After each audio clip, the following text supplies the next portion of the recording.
So, very first question to ask somebody, to ask a smoker, so that you can engage in a conversation with them from this state of curiosity where you're genuinely interested and you have this spirit of kindness and compassion is, do you mind if I ask how you got started smoking?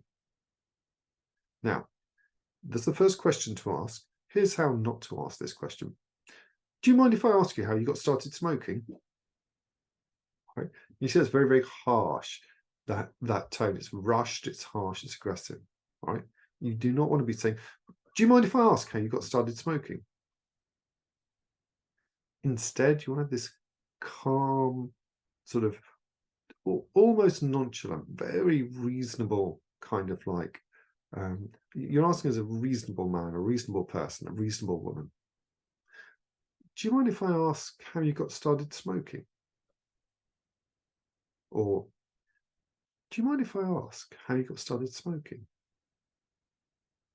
My kind of favorite way is really just, do you mind if I ask how you got started smoking? Or, do you mind if I ask you how you got started smoking? And this is exactly the space you want to be in. When you are curious and fascinated, your fascination, interest in the other person, in how this whole journey of their life began, and you're doing that with them. Now, here's the thing: who goes around and has this level of fascination and compassion and caring for other people and interest in people's lives? All right, very few people take the time to show any interest in us and to really be there and listen. And so when you are that person, it can be very, very deeply transformative for other people. Just the very fact that you're there and caring and listening will be very, very powerful for them. All right.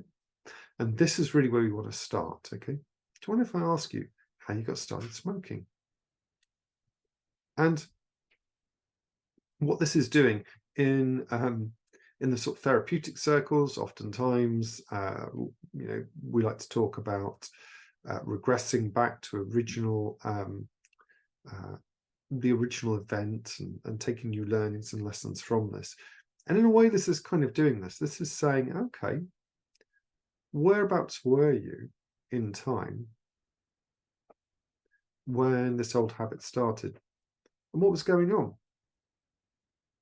And it's almost like a replay. It's going to be like a kind of a video replay for them of what happened back then. Of course, it's not an absolute video replay because, well, they were in the movie to start with, but it's going to start this process where they can start to think about and reflect on where they were and what was happening. And in fact, the very first question, of course, is, do you mind if I ask you how you got started smoking? Well, then you can follow that up. So what happened? Did you like it at first? Did you enjoy it? Did you really enjoy your first cigarette? Typically, when you ask this, by the way, if you say, did you like it at first? What was your experience? Most people, they're kind of coughing and gagging and they have to like force themselves almost to be able to continue. So then you can ask them, well, so why did you keep going? What did you get out of smoking? Then you can finish up this kind of section of questions with, are you glad you got started? Now think about this. The key question here is, do you mind if I ask you how you got started smoking? So you've opened up a window here to say, let's discuss the original context in which you started. And typically it's going to be peer pressure. They're typically some parent in their family will smoke, and that's created part of the context. And there was like a moment where there was an offer given to them to smoke, which they took because of the sort of probably positive associations, at least from seeing other members of their peer group at the time doing that.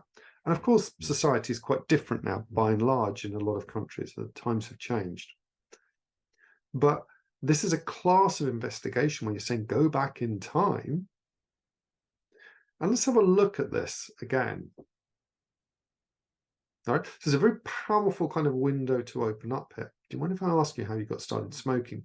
Which is why we need to be very, very careful in our sense of compassion and curiosity when we're having such conversations with someone. All right, remember, we don't want to trigger defense mechanisms. We don't want to antagonize anyone with this. You say, do you mind if I ask you how you got started smoking? All right, it's like, do you mind if I ask you how did you meet your wife? How did you meet your husband? You know, how did you get into camping? How did you get into running? Any of these things are cause people to be able to really have. They open up a space for us to talk about something, some deeper needs inside us, and to develop a deeper sense of reflection.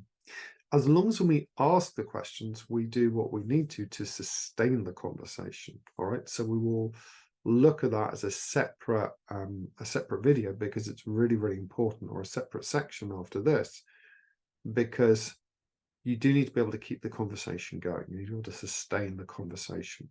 All right, but your gambit is always going to be, do you mind if I ask you how you got started smoking? Now, if they started smoking, there was something that happened first. There was something that happened before, there was something that happened first, and then there was the actual process, and there was something that happened afterwards. So that's really where you can ask these questions. You know, what happened? Did you enjoy it? Did you really enjoy the first puff? Very rare you'll find somebody who enjoyed the first puff. So I was like, oh, I coughed and I felt terrible. I had a bit of a headache. I was even sick.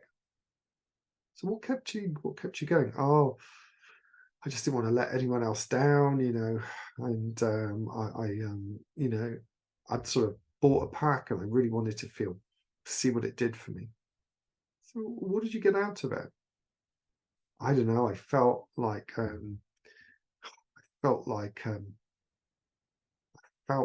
had enjoyed. I'd done something I wasn't supposed to, and I felt like this sense of freedom that I could do it. It was like my secret, and I felt like I just felt like I felt like I was a grown up. I felt like I was like one of the people who I admired, and that now I had something that I was able to share with other people, to bond with them over, and it made me feel special. All right. Now, if you get if you start getting quality answers like this back, all right, what did you get out of it? Can you imagine how powerful this is? Imagine how powerful this is from a point of view of somebody who's going to be developing this self-reflective thing, to go back in time and really understand the full kind of dynamic, the should we say the socio-economic or the cultural, or the just point of view, their peer views and their familial kind of context, and the impact that had on their decision to engage in a behavior. All right, I mean, who takes the time to do this? Who takes the time to ask someone and even be interested and be there for them? And when did they ever do this in their lives? Well, until you did this, probably never. And then you can finish up this particular kind of like set of follow-up questions around this very first kind of like main area of, do you mind if I ask you how you got started smoking? That opens this window up into this sort of the initial sets of triggers, and you can finish up with, are you glad you started?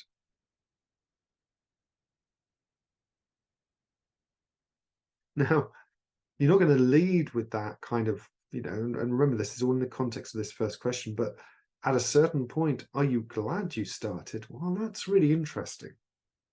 Isn't that interesting? All right.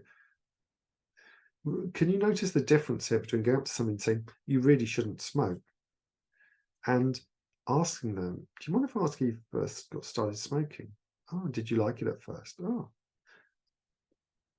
let me ask you, I've got a really interesting question here. Are you glad you started? All right.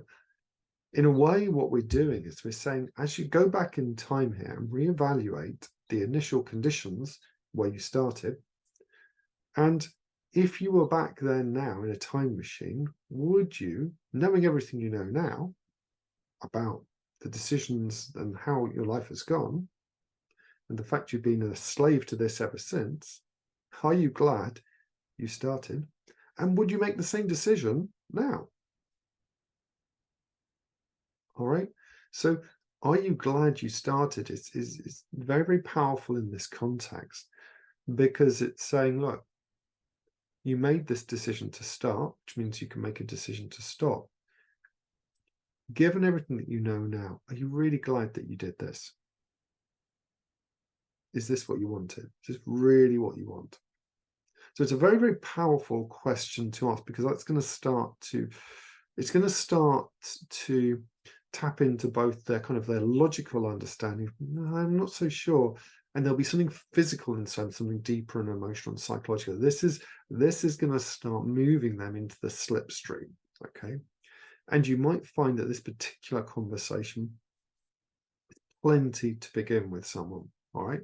And it might be that you meet, you have a friend or family member who you meet every few days, every few weeks, and you just, you'll continue these questions in this light. You may be able to do them all in one go, but there really is no, there's no kind of sort of problem with this. Okay, there's no problem with trying to just have one question and have a couple of follow-ups, or asking the rest of the questions in one go. All right, because there's kind of like 4 main questions, and they'll all have subsets of questions inside them. But this first one, do you mind if I ask how you got started smoking? Ask in this sense of curiosity, in the sense it's no big deal.